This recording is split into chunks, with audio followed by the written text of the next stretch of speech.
Kita menuju Kepulauan Riau. Satreskrim Polres Karimun berhasil menggagalkan upaya penyelundupan pekerja migran Indonesia ilegal ke Malaysia. Selain calon PMI ilegal, polisi juga berhasil mengamankan pelaku berinisial ZA beserta 7 orang lain yang membantunya. Kemudian sebanyak 23 korban dari calon PMI ilegal ini akan diserahkan kepada BP2MI. Kabar selengkapnya akan disampaikan rekan Yeni Hartati, wartawan dari Tribun Batam yang kini sudah bergabung bersama kami. Halo rekan Yeni.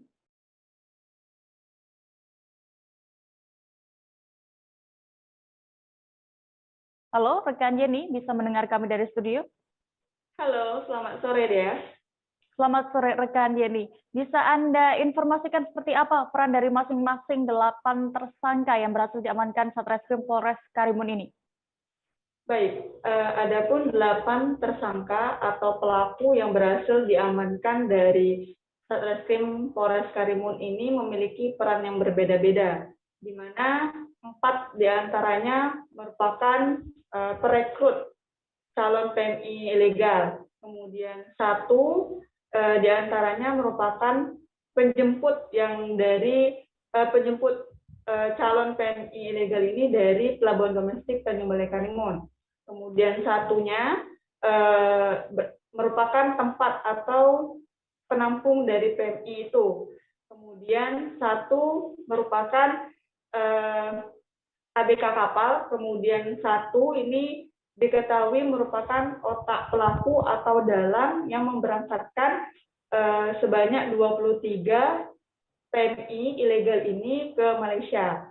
Nah, diketahui juga peran atau ZA ini merupakan mantan atau PMI yang dulunya bekerja di Malaysia, sehingga ZA ini memiliki atau mengetahui perairan serta lokasi atau daerah yang aman jika dilalui oleh PMI ilegal ini. Demikian ya. Lalu bagaimana dengan pasal yang disangkakan bagi 8 tersangka ini? Baik, adapun pasal yang disangkakan kepada 8 pelaku atau tersangka dari penyelundupan atau perdagangan orang ini dikenai pasal 81 Undang-Undang 18 tahun 2017 tentang pekerja migran Indonesia. Nah, untuk ancaman pidananya yang paling singkat 3 tahun dan paling lama 15 tahun, serta denda 120 hingga 600 juta. Sekian, demikian dia. Ya. Lalu Yeni, puluhan calon PMI ilegal ini berasal dari mana saja dan apakah korban dimintai sejumlah uang sebelum dikirim ke Malaysia ini dan juga bagaimana nasib mereka kini? Baik, ya dari 20 calon atau korban PMI ilegal ini mereka berasal dari Banten, Jawa Timur, serta Nusa Tenggara Barat.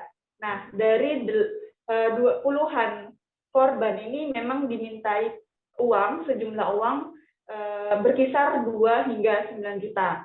Nah, untuk kondisi 20 atau 23 korban ini sendiri, pihak Satreskrim Polres Karimun telah menyerahkan kepada Badan Perlindungan Pekerja Migran Indonesia atau BP2MI yang kemudian dikembalikan atau dipulangkan ke daerah asalnya masing-masing. Demikian dia.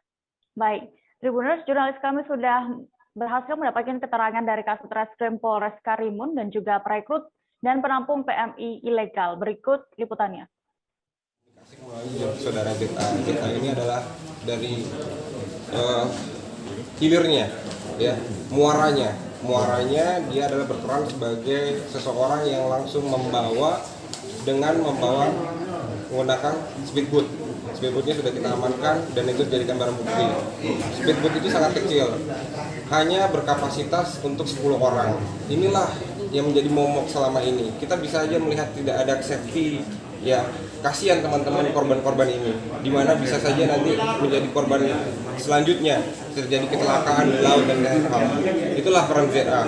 Dengan upaya pengungkapan ini, kita bersyukur sekali karena bisa dapat memutus mata rantai dari jaringan saudara ZA.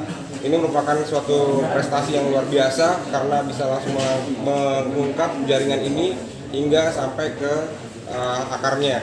Insya Allah semoga Polda Kepri ataupun wilayah Polres Karimun bisa terbebas dari pelaku-pelaku human trafficking dan people smuggling, yang dimana korbannya adalah para pekerja migran Indonesia. Saya sebagai seorang ibu, saya punya anak kecil 4 bulan perempuan. Saya hanya menolong dari Banyuwangi, dari TKI Banyuwangi itu minta tolong kepada saya, minta jalur ke Malaysia buka, katanya mau minta kerja karena di Banyuwangi itu tidak ada pekerjaan, minta tolong dan menelepon saya. Peran saya itu aja, saya hanya menolong, nggak ada merekrut, nggak ada membantu sama sekali, nggak ada keuntungan sama sekali yang saya dapatkan. Tadi sudah disebutkan ya, hanya membantu. Berarti saya menolong, nggak ada dapat keuntungan. Teman-teman media, sampaikan sama Pak Jokowi, saya hanya seorang ibu. Oke, cukup. Saya punya anak kecil, tolong bantu saya Pak Presiden. Saya sampai ditahan begini, Bu. Siapa namanya, Bu? Namanya siapa, Bu? Namanya, Bu? Fitria, Pak. Dari mana? Dari Bingung Kolam Batam, Pak. Saya hanya Ini seorang ibu, Pak. Tolong. Kami amankan di sini nih posisinya. Ya, itu. Tolong Dan teman-teman didapati media, yang tolong ada sampaikan 3 Pak orang di situ. Jokowi. Saya nggak ada merekrut, nggak ada dapat keuntungan sama sekali yang saya dapatkan ya. Tolong sampaikan Pak Jokowi, biar didengar. Cukup? Jangan lupa subscribe, share, komen, dan like ya.